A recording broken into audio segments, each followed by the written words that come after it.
It is 2-0 to West Ham away to Arsenal. Let's also welcome in Nadim and Nua to talk more about this. He's been watching the games for us today as well. But let's just take a look at how the standings are looking now. Arsenal staying second, 2 points behind Liverpool at the halfway point of the campaign as well. As for West Ham, they go up to a new position in 6 above Manchester United. That is back-to-back wins for them, first against United and now against Arsenal at the Emirates. But let's focus on where it did go wrong for Arsenal today, Nadim, because they did have their chances. Yeah, they absolutely did. I think you can see from the stats and the XG and sort of the running of those highlights themselves, they had some really good opportunities, not least of all that Saka chance on his right foot. But I think it was just one of those days where things just weren't really going their way, and I'm sure Arteta said after the game that they should have scored that game. For them to not score, it seems wild. And then a couple of moments go against them. But this is the sort of challenge of playing in the Premier League and playing against a side like West Ham, who will have the ability to have a low block, to drop off and to be defensively really good. But in Bowen, Pakatawa, who was on there, and Kudus as well, they have a real threat in attack. And as we know from David Moyes' sides, they're good at set pieces. So it wouldn't necessarily say it's a blueprint as such, but the nature of the goals West Ham scored, they make sense. But for Arsenal, you just can't dominate in the way that they have and then leave the stadium without a goal to show for it, because you will be punished. What stood out to you, Saka? To be honest, Nadim is telling the truth. It's really wild that a team can play the way Arsenal did, dominated the game the way they did, almost outplayed the team out of the games in terms of position, in terms of controlling the ball, in terms of the XG, in terms of everything, but leave the game without scoring a goal. You can't do it, especially if you're a team that is after to win the league. To come out and perform the way you do and leave the game without even scoring a goal, man, it has to be wild. It's not something that you would expect from an Arsenal. To play an entire game, dominate the game, and leave the game without a goal. That doesn't make sense. Even if anyone who's listening to this would really want to put this into sense, cannot really even make sense out of this. It's wild. It's really, really, really wild, to be honest. And the Nadim is just telling you the truth. This is the wildest thing you can ever hear on this one, and it's not something that you'd expect from us now. And I'm wondering how this will come from. Let's hear what Saka has to say. I think a lot of what Nadim is touching on. And for Arsenal, for as good as they've been, for as much as we've praised them, as this game was going on, Casey and I were saying, well, who's going to be that player to step up? Who's going to be that Thierry Henry-like player? And then you look through the likely goal scorers, or you look through the goal scorers from this season. Leading goal scorers for Arsenal this season, Saka and Nketiah, 5 goals apiece. Second is Havertz, who's got 4. We're halfway through the season, and those are the numbers that we're posting. I look through some of the teams at the higher end of the table. Liverpool have scored 2 goals more, but Salah has got 10, I think it is. Spurs have scored 1 goal less than Arsenal as a team. Son is on 11. But while Arsenal have shared the goals around in patches, it's at moments like this that you need somebody with that instinct in and around the box. Gabriel Jesus had a couple of gilt-edged chances that he really should have done a whole lot better with. Once those go begging, you just kind of get the feeling that it's going to be another one of those days that is going to be frustrating. And unless somebody like a Declan Rice pops up in the 93rd, as he did against Luton, you just weren't absolutely certain where Arsenal's goal was going to come from. When you talk about sharing goals, you want to share goals when your striker is in that little bit of a dry spell. Maybe goes 3 goals, 4 goals. Okay, there's a center back pops up with a good goal on a set piece. But you still need that consistency throughout the season of that guy you can count on. And I'm just wondering if this is going to be the issue that is going to hold Arsenal back, not having that out-and-out marquee goal scorer that they might need to get them over the top. Is that exactly what they need, Nadim, and new striker? Do you know what? I'm not 100% sold on that, just because, say, last year, for example, at this point in the season, they had 50 points. And it wasn't as if their striker scored 15, 20, 25 goals. I think they were very good at sharing the goals out. You saw Martinelli have a marquee season, Saka, Odegaard, and they were chipping in all around the field as well.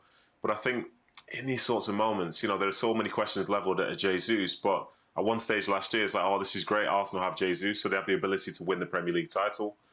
But I don't know, if they think they need a number 9, who's that going to be? You hear the talk of Ivan Toney, but for him, if he comes in, he's going to be sharing minutes with Jesus, sharing minutes with Nketiah. Maybe for him, it's more beneficial to stay at Brentford, especially with the European Championships coming in the summer. And he wants to show his best sort of side.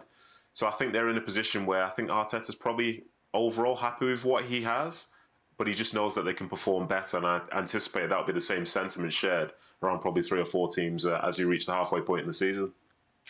So that it's crazy that the highest goal scorer has 5 goals, and he's a guy who's never really consistent in terms of playing in the field.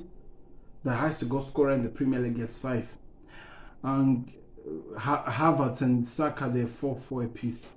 But one thing that was said, I think, which is very important by Saka, is that these guys are lacking somebody which we can call a destroyer, somebody who, when the chances are putting in straight, he'll score. Man City has that person in Haaland.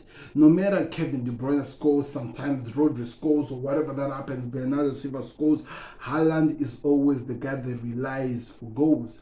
Liverpool is that person in Mo Salah that no matter how much goals that Nunes scores, no matter whatever that Diaz does, or even Gakpo, one thing that we know for sure, Salah will always score or assist for Liverpool. That is always very important. And Diogo Jota, also one of the most reliable sources. Who is that for Arsenal? That's where the question is. We are almost in the middle of the season, or we're already in the middle of the season, and we still don't have a clear picture who that person for Arsenal is. And that has to be a worry if you're an Arsenal fan. If you're somebody who enjoys watching this team, who's enjoying what they're doing, you have to be worried about this. If this team cannot have somebody who finishes their chances, then what's going to happen in the end? Especially ways we have noticed that they really struggle to break a team that holds a roadblock, like, for example, what we saw United doing to Liverpool. That is a problem. So it's going to be exciting to see how they're going to play out with this. And Nedum, of course, I hear him saying that they need a striker, because now that's the question that they're asking. They need to buy a gunman who's going to score the goals. And if you're Ivan Toney, are you really going to be willing to say that, okay, I'm going to come to Arsenal, play, and have to fight my jersey over Jesus and Nketiah, or what? Or do I need to prove myself, especially the Euros are coming? Do I need to stay at Brentford, where I am the number 1 guy, prove myself, go to the Euros, after the Euros, get you an opportunity that shall come in and do something? I would advise that if I were him, or if I'm one of his advisors, I'll tell him that don't go in January, go in the summer.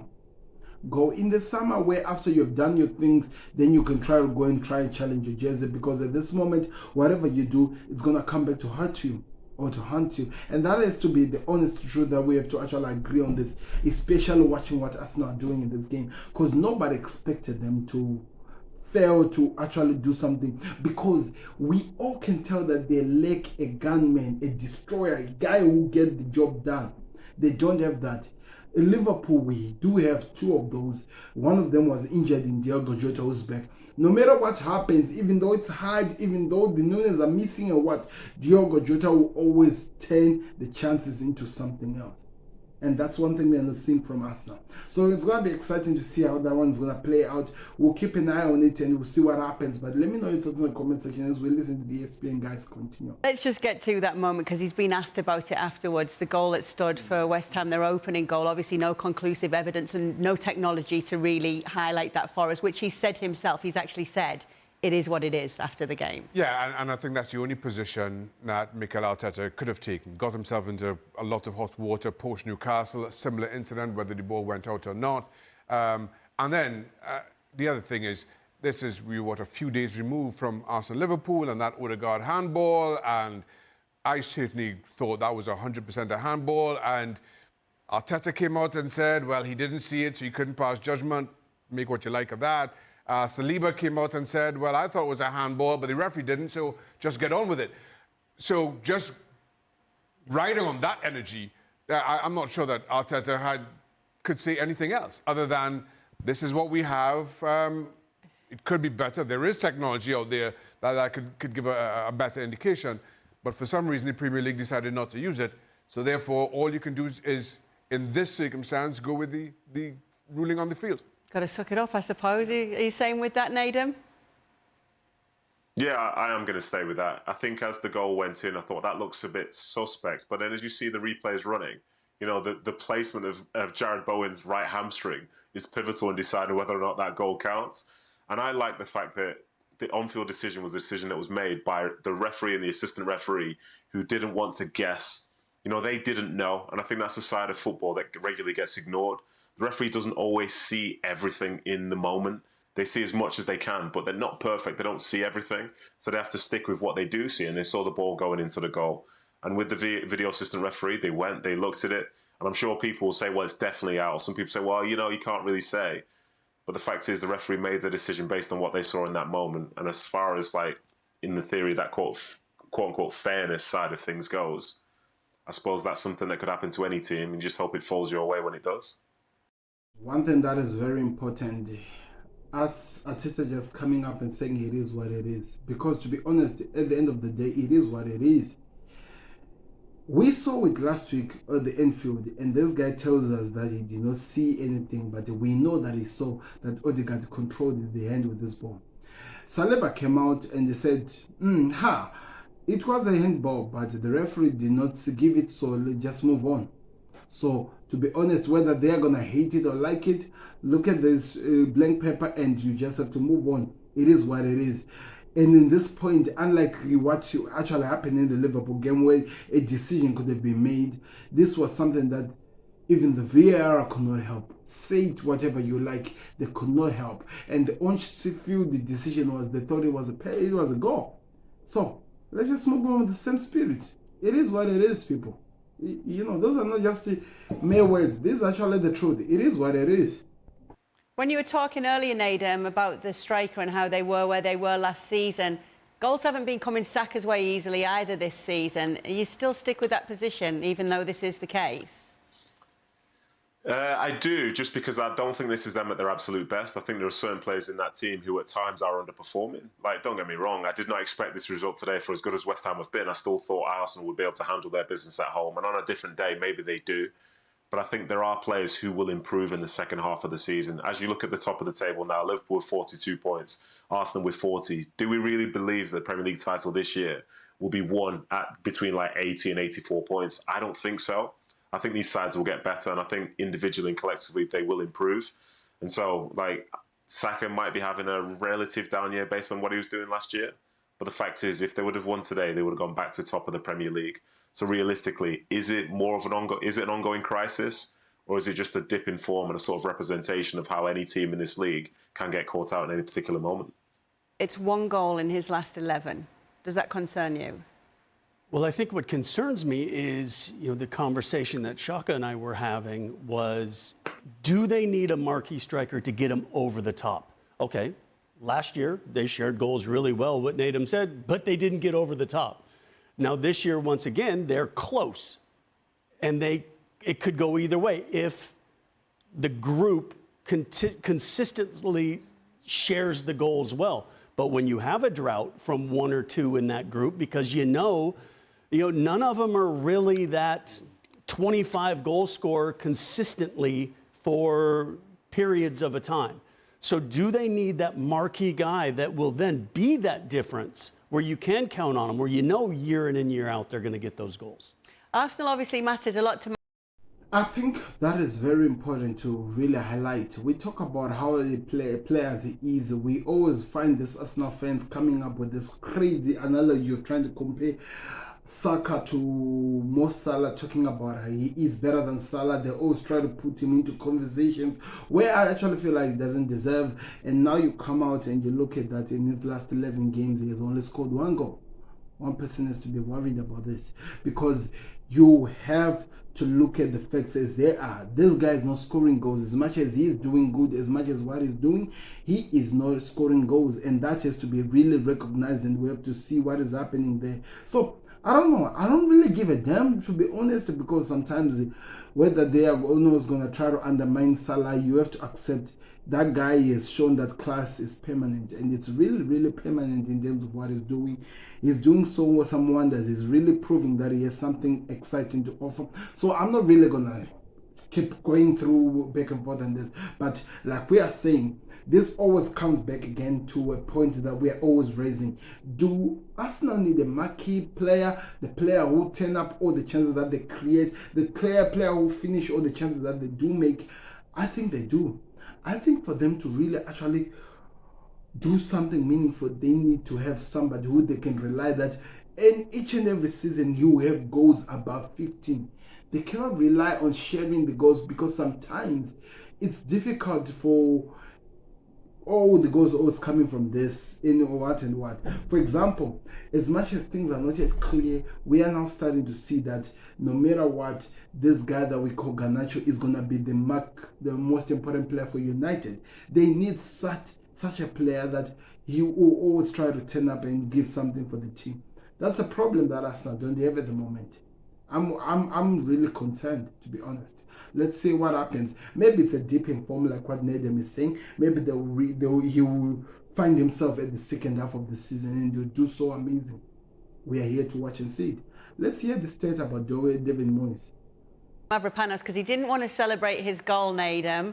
Were you surprised to see that?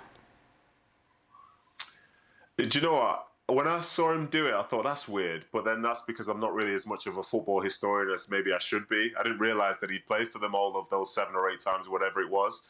But 7. as is the case, and was sent off in one of those as well. So 6.5. Well, you know, six and a quarter. I'm not really someone. Yeah, I'm not really someone to police people's celebrations or not celebrations. But I think if we were to look at a group of people that might know that he played for Arsenal, they're probably all in the Emirates Stadium. So I think the fact he chose not to celebrate is fine, but I'm sure as he walks off the pitch and gets into that dressing room, he'll very much be celebrating with his current teammates, because what a goal and what a win that was. Yeah, what a win it was. We actually got a great stat, Saka. For David Moyes, it was his 73rd Premier League away game as a manager against Arsenal, Chelsea, Liverpool and Manchester United. He had won 0 of the previous 72. Today was the day. Today had to be the day. And what a way to get it. But I get jokingly as we're watching this game, it's about 25 minutes in, I turn to Casey and I say, I can't remember what David Raya's wearing. West Ham really were camped in their own box. But then that should come as absolutely no surprise to anyone. That's how West Ham play. Invite the pressure, hope to break on the counter-attack and get some kind of reward that way. And it worked. And while, yes, for David Moyes, he gets to celebrate his first win against one of those fours, as you mentioned, it was hard fought. And I thought, while we could talk about Arsenal not being prolific enough in the box and the number of touches they had in the box and the cause, whatever you may want, you can't take away from how resolutely West Ham defended. And I thought they did a very good job of that. And credit to David Moyes for setting his stall out, knowing who his team are, and playing to those strengths. Yeah, we got Casey's opinion yesterday on the title odds. He was obviously on with Craig Burley. We wanted to bring you in on this one today, Nedum, because we're just looking at the odds here. It's Liverpool after this result, who are proving to be, with the bookies here, Man City's biggest contenders. Are they? Popular opinion. I actually don't have a clue what I'm talking about, Kay. But I thought Arsenal were going to be the team that. But then you look at them on a game like today, and like you think, well, where's that come from? How have they managed to lose that game at home? It's a strange one for them. But Liverpool, I think they have the ability to do so. I'll be interested to see how they play when Salah goes away to African longer period of time. But City are there, and they've had so many results go their way. Once they have a sniff, they'll be in the mix. But I think as it stands, and I'll probably be wrong again, it's probably City and Liverpool. Is he wrong?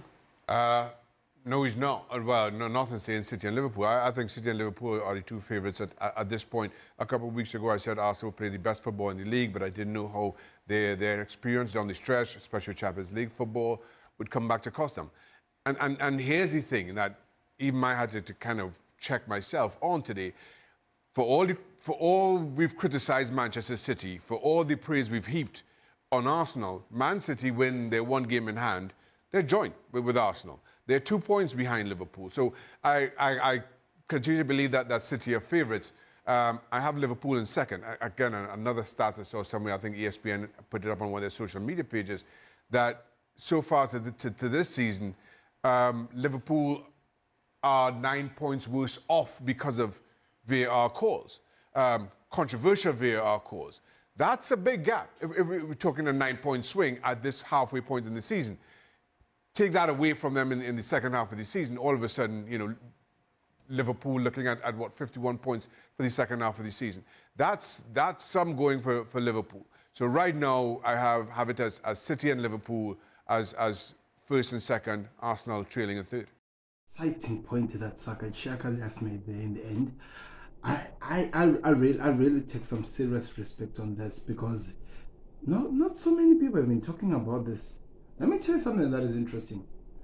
For the bookies' favorites are actually saying that Liverpool are the main threat to Man City than Arsenal, especially after this performance. Interesting. Yeah, it's really interesting. But listen to this. I didn't know this. I'm just hearing this now.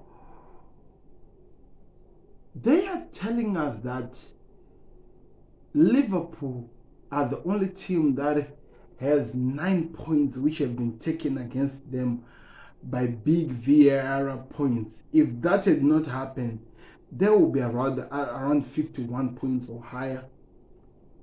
9 points. That's so much higher. I'm not saying that Arsenal have not been robbed, especially the Newcastle thing and maybe, but look at that, 9 points.